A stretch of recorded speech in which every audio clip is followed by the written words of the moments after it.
Welcome back to Let's Talk. My name is Melissa Kruger, and I'm here with Jackie Hill Perry and Jasmine Holmes. And we have been gathering together to talk about all sorts of topics over the past few weeks.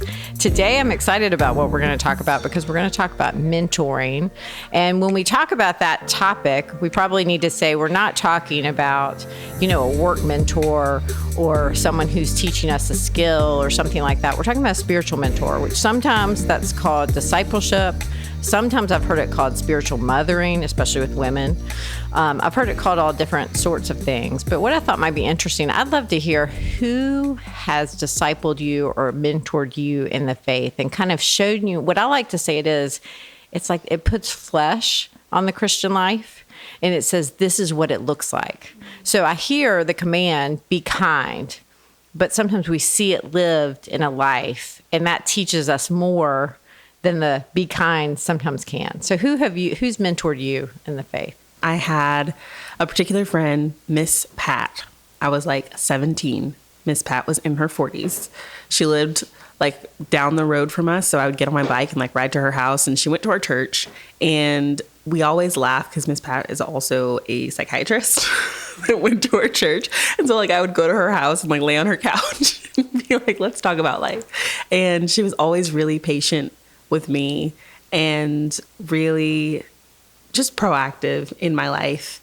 And looking back now as I'm much older, I just am blown away by the amount of respect that she had for me in spite of my youth and in spite of the things that I was bringing to her that probably seemed really small to her. She always made me feel heard and seen. I love that.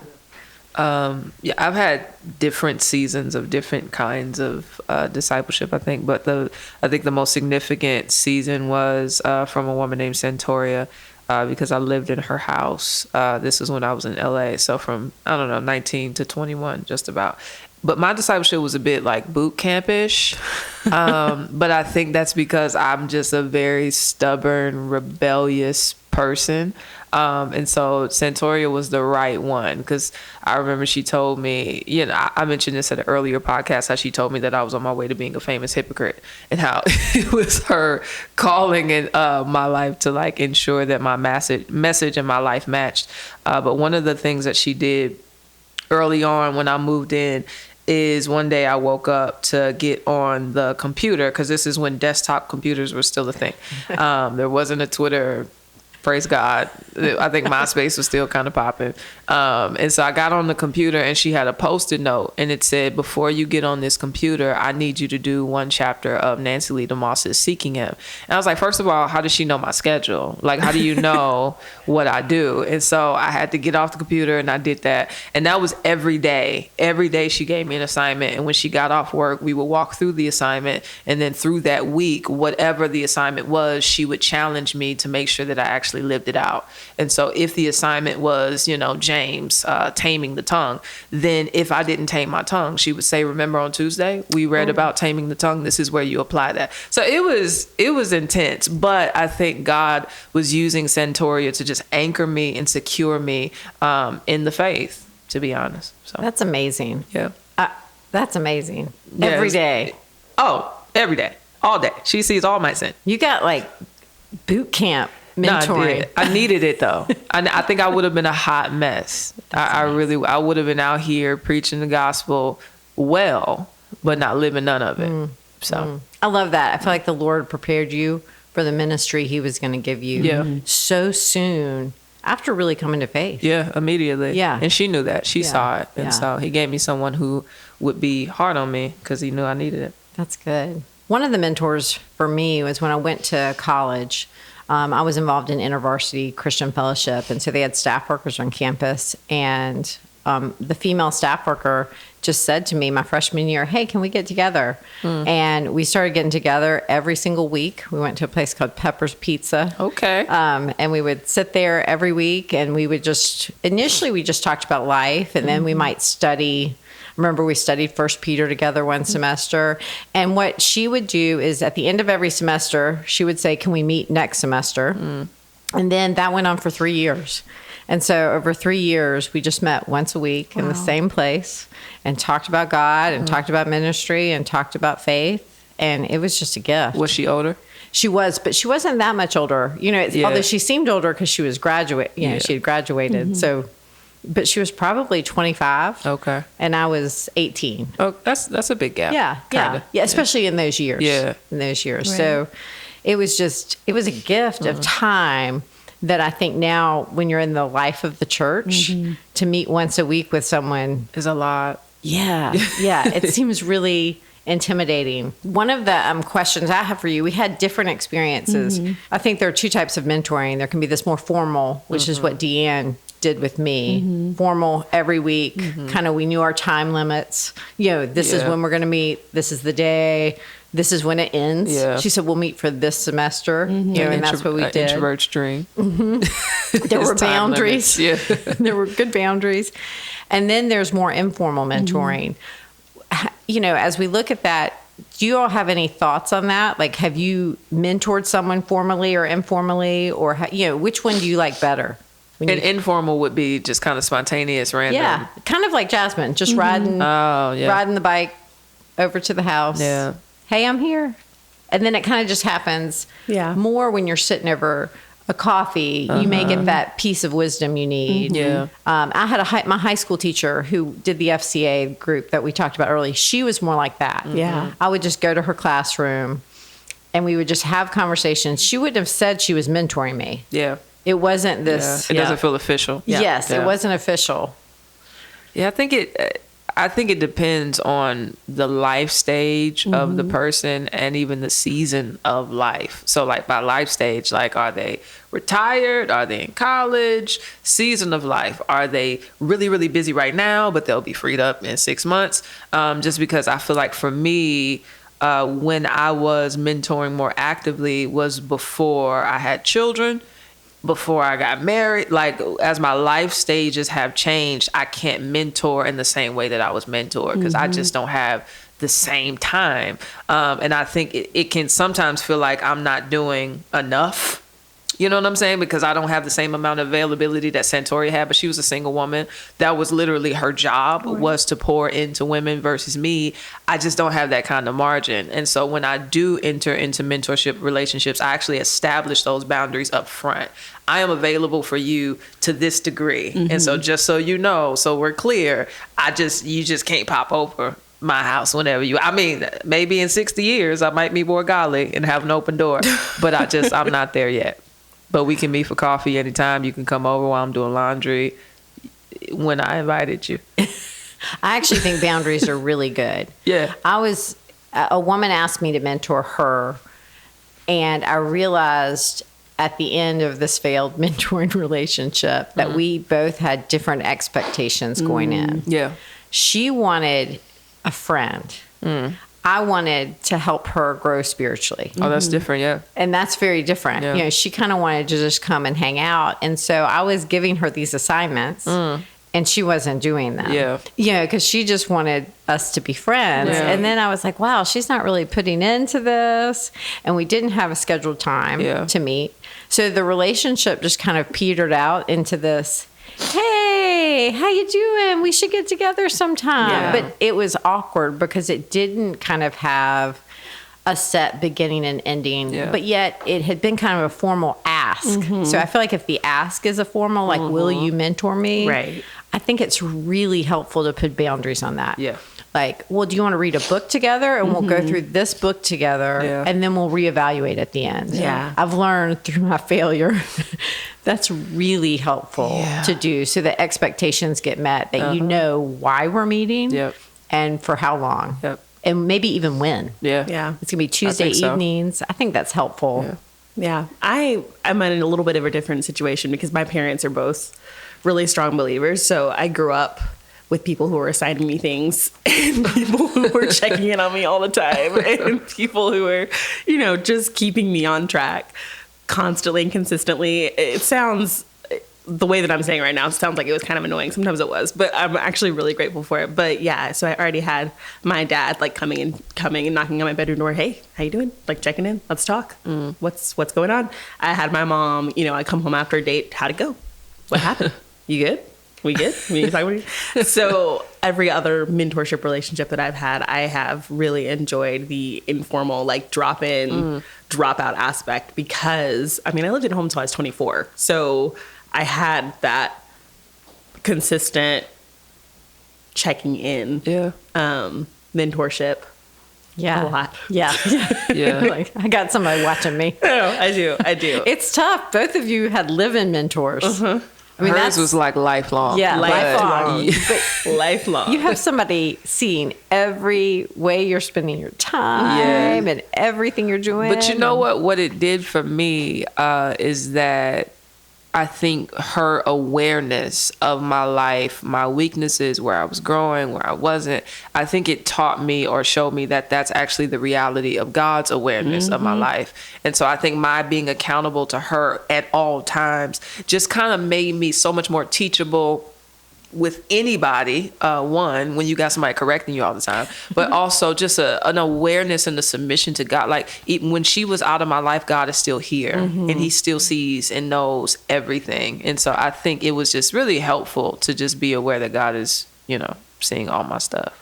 I think that's a really good point. A mentor cannot replace God in your life. Yeah, no. Sometimes I think we want a spiritual mentor as someone who is going to make us grow spiritually. Yeah. And we kind of almost idolize it like, well, all my problems are because I don't have someone like Jackie was describing who's every day giving me an assignment to read and telling me, hey, you're missing the mark here. I like to use the image of two trees that are beside each other. I remember my dad when I was a kid. I came outside and there was this tree that was completely bent over from a storm. And I think the kids in the neighborhood had all been jumping on it. So we were helping the tree stay bent over. And he took out a rope or something and he tethered that bent over tree to a stronger tree. And he tethered them together so that it was going to help that bent over tree grow straight. And that's the image I like to keep in my head of mentoring because it's not that, it was the rain and the sun that made that little tree grow straight. The older tree was just standing beside. That's all they're doing is standing beside. But I, as a mentor, can't make a younger Christian grow. No.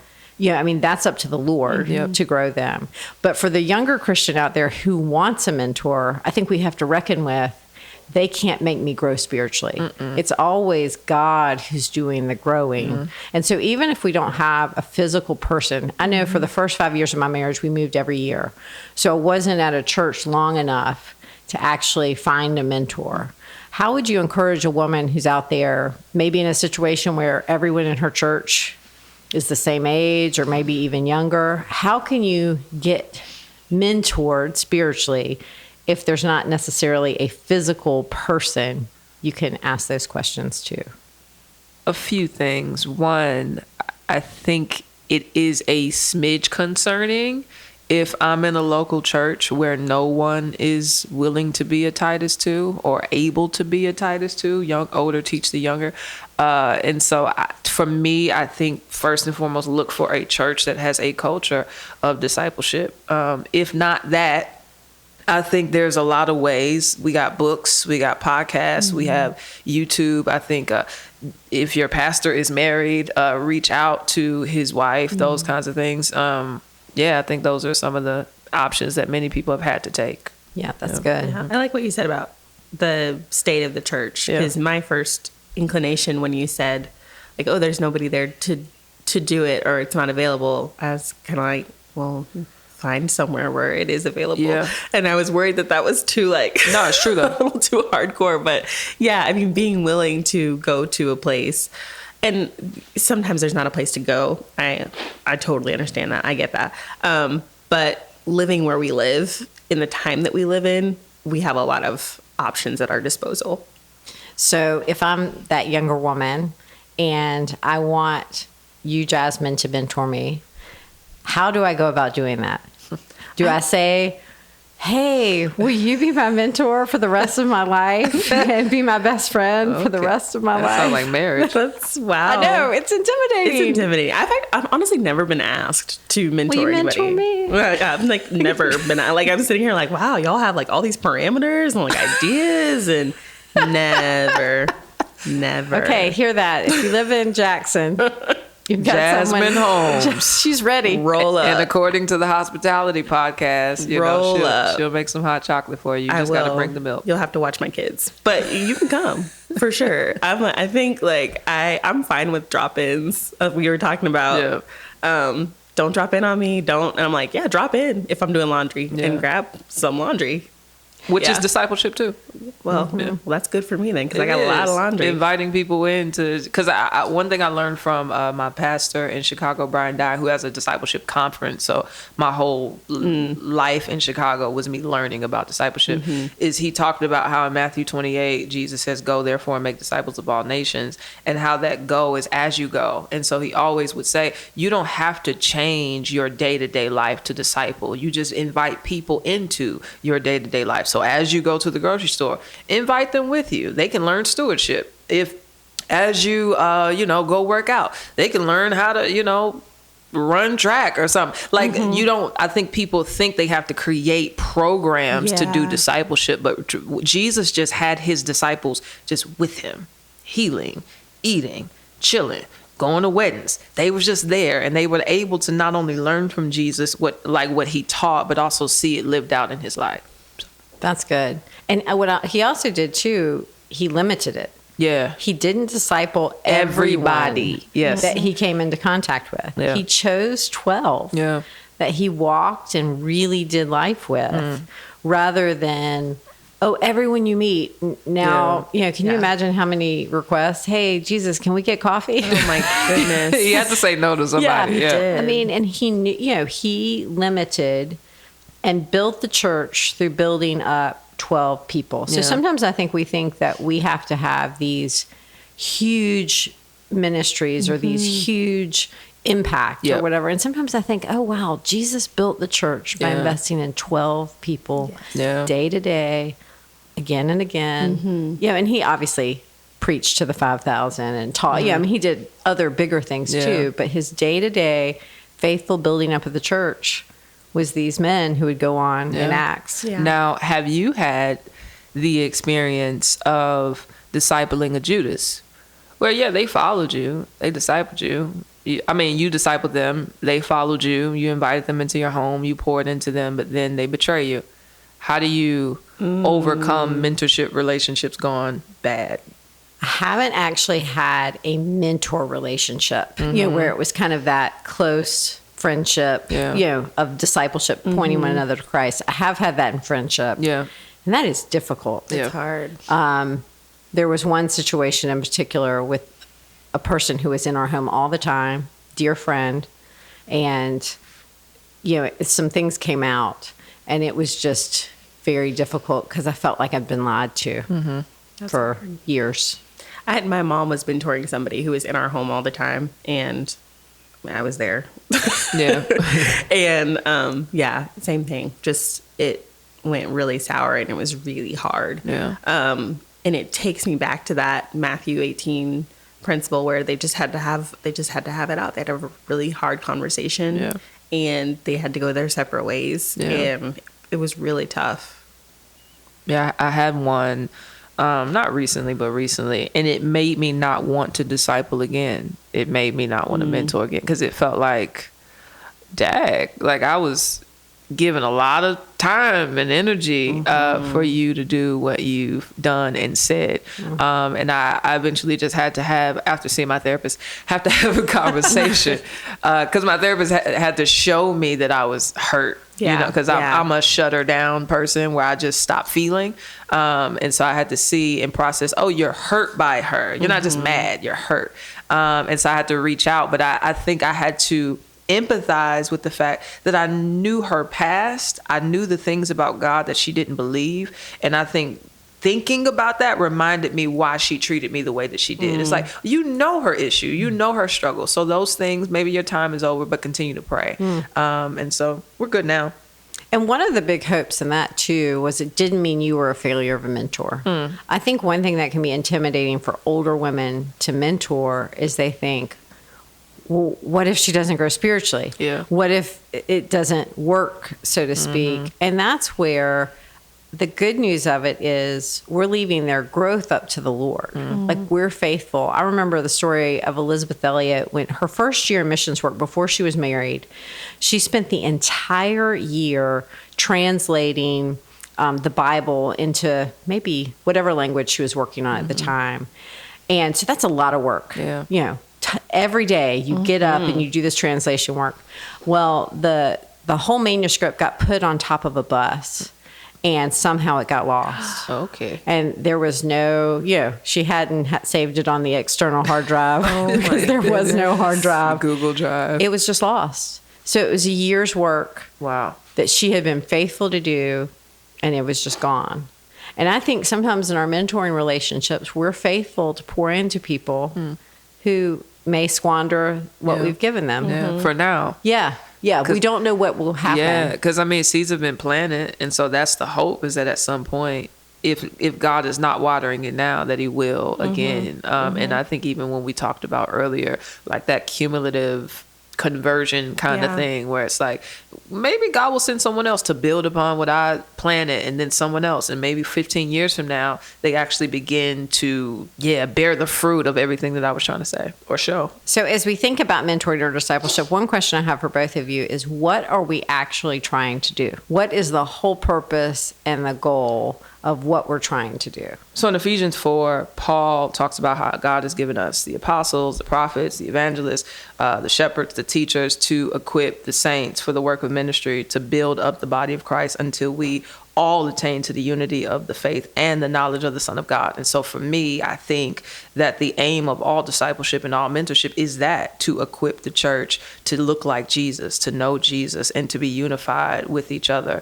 It doesn't feel like it should be that big of a deal. Like, I'm just having lunch, they're just coming over and sitting on my couch. But it's just, you have no idea how one word of encouragement really does help somebody keep going, or someone love their neighbor, which then loving their neighbor could bring someone else to the faith. And that person comes to the faith, they might plant a church, which then saves 200 some people, which one of them become missionary. Like, like our little menial discipleship efforts really do work out to do very big things, I think, in the kingdom of God. Absolutely.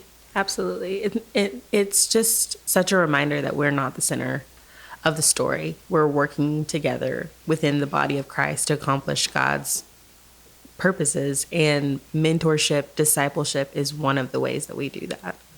Yeah, I like to say I am not here to make a disciple of Melissa. I'm here to make a disciple of Jesus. And that changes things, because sometimes, the people we mentor are serving in ways we don't serve. Right. And so if I'm trying to convert them to me, I'm going to be upset if they're not, teaching or doing the ministries I feel called to, versus saying, I'm here to help you grow in the faith, to equip you for the ministry the Lord has given you. Yeah. That's a very different. I think of John the Baptist when he said, I must become less. He must become greater. I've learned this from a woman that discipled me and still kind of mentors me in many ways, named Melody from Chicago. And she kind of got me in the season where I was engaged, motherhood. So she just kind of helps me with that. And one thing she always told me is, she said that anybody can discern sin in somebody, but it takes real wisdom to discern gifts and gems, and you pour into that. And so I think what I learned from her is that she discerned the things that God wanted to do with me, and the gifts that God had given me, and the skills that I had. And so she would challenge me in those ways. And so I think discipleship does take a bit of intentionality and wisdom, and just praying for the person that you're walking with. God, this week I know I had a plan for us to go through Ecclesiastes, but is there another route that I need to go? Is there something that they're dealing with that I may be unaware of? Like, direct me with that. So I speak at a lot of conferences with a lot of older saints, and one thing that I run into actually is an insecurity in them, that when we say in Titus 2, older women teach the younger, they feel as if they're not equipped or they have nothing to teach. what is that? Why is that a thing? And how like do we, even as younger women, encourage the older in that way? You know, I think a lot of older women haven't been mentored themselves. And so I think there's this question in their head, what does she want me to do with her? You know, and I think they feel all the fears of what mentoring isn't. I think they feel like they have to be perfect. I think they feel like they have to know the Bible backward and forward. And truthfully, often the older we get, the more we realize we don't know the Bible well at all. So we're more intimidated when we hear, oh, I'm supposed to teach someone something. Yeah. And so I think, too, the older we get, we forget what we've learned along the way. So sometimes I tell older women, you just don't even know all that you know just because you've walked through life walking with the Lord. However, I will say, I also don't always think being older in age equates to spiritual maturity. Yes. So I've seen a lot of 28-year-olds who are really spiritually mature.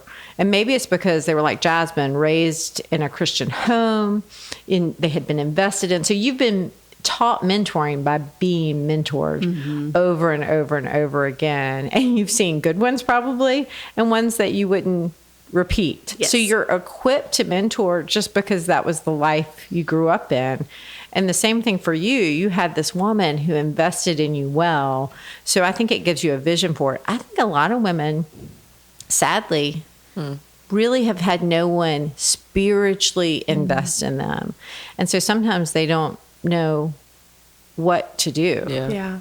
And you know, and so I think that's where we do need some training of what does it look like to help someone grow in the faith. Yeah. So Melissa, you're so humble that you won't tell the saints that you have a book actually about this topic called Growing Together, Taking Mentoring Beyond Small Talk and Prayer Requests. Do you have resources or even ideas in the book that would give people context for how to move forward in mentoring relationships? Yeah, that was actually my goal in writing it. I had so many older women with the very question. They didn't feel equipped to mentor a younger woman. And so that was why I wrote it, because it's not a book about mentoring. It's a book to help an older woman walk with a younger woman. So the chapters are just meant to be springboards for the conversation. Yeah. And there are questions in the back if you feel like you don't even know what to ask this younger woman. So you read the chapter about why God's word is important. And then there are questions in the back so you can say, hey, which of the things about reading God's word do you struggle with the most? And so I tried to make it as easy as possible because I believe the women have it in them. They sometimes just don't know how to get it out. That's good. Yeah, that is good.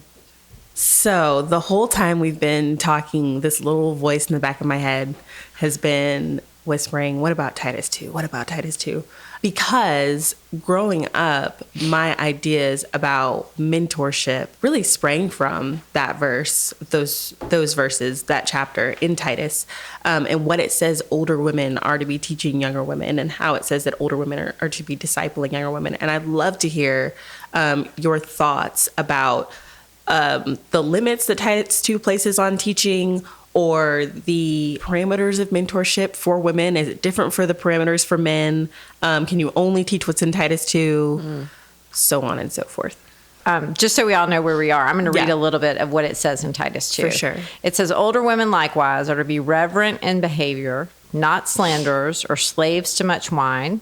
They are to teach what is good, and so train the younger women to love their husbands and children, to be self-controlled, pure, working at home, kind, and submissive to their own husbands, that the word of God may not be reviled. I'll take a stab at it just because I haven't actually really studied this verse like exegetically or nothing. But I guess for me, when I do read it, I feel like the way I've heard it taught, oftentimes what has been landed on the most is, teach them to be submissive, teach them to be workers at home, rather than, I think the first verse, or not the first verse, but the third verse seems to just say, teach what is good. There's a lot of good things to teach. Teach people not to be drunk. Cool. Teach people to be reverent. awesome. Like, I think Titus is hitting at way more than just how to serve your husbands, especially considering the fact that the entire world is not married. And so there are things to be taught that single women can obey and listen to and respond to. But I don't really know what I'm talking about. So I agree completely with what. Thank you. Well, I think this is a specific exhortation, not a limitation. And that's different. So I think that this is a specific exhortation when you are a woman who's raising young children. You know, we have to be commanded to love our children and our husband. Yeah. Because we will want to love everybody else in the whole wide world, but they are sometimes the most difficult to love. So I think this is Paul saying, if you are mentoring a younger woman who happens to be married and happens to have young children, remind her that it's important. Yeah. It's not saying the only women you mentor are to be married. Or the only thing you teach. Yeah, and basically when you look at these words, look what it says: good, love, self-controlled, kind. That's half of the fruit of the Spirit. Yeah. And so I think what Paul is saying, make sure they bear the Spirit in the home. Yeah. But if I'm mentoring someone who's in the working world, I'm going to mentor her, reminding her, bear the fruit of the Spirit in your working environment. Absolutely. Bear the fruit of the Spirit, you know, when you're going to the grocery store and that cashier is mean to you. Bear the fruit of the Spirit wherever the Lord places you. And I think this is just speaking to make sure you bear the fruit of the Spirit in your home. That's Absolutely. good. And sometimes that's the hardest place. And it's also a corrective. I mean, I'm going to be obnoxious and answer my own question. I studied this verse a lot this past year because of the little voice in the back of my head. And I decided to go back and read Titus 1, which I'd maybe read once or twice. I had read Titus 2 thousands of times. Context. And in verse Good. 10 of Titus 1, it says, "For there are many who are insubordinate, empty talkers and deceivers, especially those of the circumcision party. They must be silenced, since they are upsetting whole families by teaching for shameful gain what they ought not teach." And it goes on to talk about how these people are going from house to house and just upsetting entire families and turning things upside down. And before he even gets to verse 10, in verse 5, he talks about the qualifications for elders. For an overseer as God's steward must be above reproach. He must not be arrogant or quick-tempered, a drunkard, or violent or greedy for gain, but hospitable, a lover of good, self-controlled, upright, holy, and disciplined. He must hold firm to the trustworthy word as taught, so that he may be able to give instruction in sound doctrine and also to rebuke those who contradict it. And then it goes into talking about the circumcision party.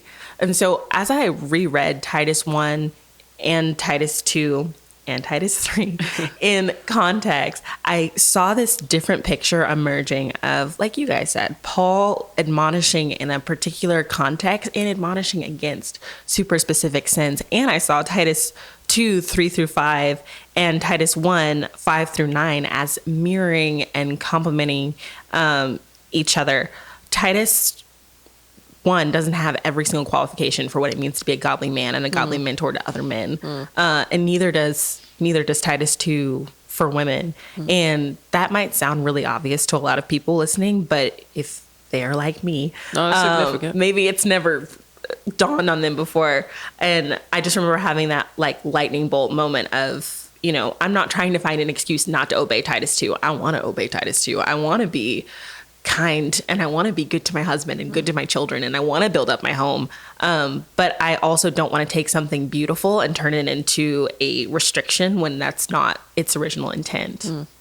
Absolutely. That's good. It's always good. Sometimes these verses get plucked and we just looked at that one verse and we start trying to interpret it without looking at what's the context it's set in. And that changes everything. Yep. Well, this has been such a good discussion. Thank you both. I hope if you're listening that you will consider, is there somebody in my life that I should pour back into and kind of pass the baton of what I've learned to someone else? Or is there someone in my life that I look up to and I say, oh, wow, she's got a great prayer life. I want to ask her if she'll mentor me in prayer. Just take a moment to think about that today. Who could you invest in and who could you ask to invest in you? Because I think discipleship is just the way of spiritual growth that we often miss, and we need one another. And so it's a great way to grow in our faith. And I would always suggest just ask someone to get coffee. Yeah. That's the least intimidating way, rather than, or tea, will you be my like mentor? Jasmine. It's like that kid's book. like tea. That's true. Yeah. Or tea. Tea or hot chocolate. Whatever Yeah, makes hot you chocolate. happy. Or Whatever's just your thing. come over to my house while I'm folding my laundry and help me. Change a diaper. Yep. Whatever it might be. So we encourage you to just think about that and do that. Now it is time for favorite things. So I'm excited about this one. Today we're going to talk about what is the favorite place you'd like to go back to and visit. So my favorite place within the United States to visit is San Diego. I love San Diego. I've gone there with my family. I've gone there by myself with my friends. I've gone there with my husband. I haven't taken my kids back yet, but I love San Diego. And it's actually where Philip and I saw each other again after the first time and decided that we kind of liked each other. San Diego was a place where I was like, God, I kind of really like him. He's kind of interested in somebody else. Let's see what happens. And so it will always have a really nice, warm, fuzzy memory attached to it. Did you go over to Coronado? Yes. I love that. I love Coronado. And we stayed in Escondido, and it was just so beautiful. I just love it. I want to go back as soon as possible. That's fun. But the other place is Israel. We went on a 2-week tour in Israel, and it was like, I know, right? It's like San Diego, Israel. We went on a 2-week history Bible tour in Israel, and it was phenomenal. I want to go. Have you been to so Israel? wonderful. Not yet. Okay. We should do a Let's Talk Israel. I'm all about it. I'm with it. Food's That'd be great. fun. You know, Yeah. it's good. It's a good place. Yeah. What about you, Jackie? I think I've been to a couple places in the world, but I think one of my favorites is New York. Just because as many times as I've been to New York, I feel like I still don't have a grasp of the city. Like there's still so many more neighborhoods and restaurants and coffee places and boutiques to see. I think next to that would be London, because to me London feels like a European New York. And so those are definitely it. I love London. I lived in Oxford for a year. When Did I was you? a kid. I told people if I was single, I would live in London for like minimum a year just to do it. I love the UK. And actually, my place is, we spent 6 months on sabbatical in Cambridge, England. So it's about 45 minutes south of London, which is great because you can just take the train up. But Cambridge is this wonderful city, with this university, but it's really small. And so there was this specific place I love to go that was called the Orchard. And so if I'm riding on my bike and if I go left, I'd be in the middle of this city with this market that's been there since the 1200s. But if I go right, I'm in the middle of a cow field riding to the orchard where there are like blackberry bushes growing on the side. And then you get there and it's this tea place with these slingback green chairs under apple trees. That's and cute. we were there in the fall, and I was like, my kids kept saying, can we climb the trees and pick the apple? And I was like, my kids are going to be, the monkeys, these proper British people. And my kids, the American kids, are the ones climbing the trees. So I went up and asked, and they're like, well, of course they can climb the trees and pick the apples. That's what they're here for. That was nice. It was just this place we'd love to be. And it was a great time. My kids were young, and it was really a fun place to be. So I'd love to go back. Well, thanks so much for joining us for this episode of Let's Talk. Next week, we'll be covering the topic of building friendships with people who aren't just like you. This is probably something we all need to be challenged on, so be sure to tune in. You can subscribe to Let's Talk through Apple Podcasts, Spotify, Stitcher, or wherever you like to get your podcasts. Check out our other shows from the Gospel Coalition Podcast Network at tgc.org/podcast. The Gospel Coalition connects Christians to resources that apply the truth and beauty of the gospel to all of life.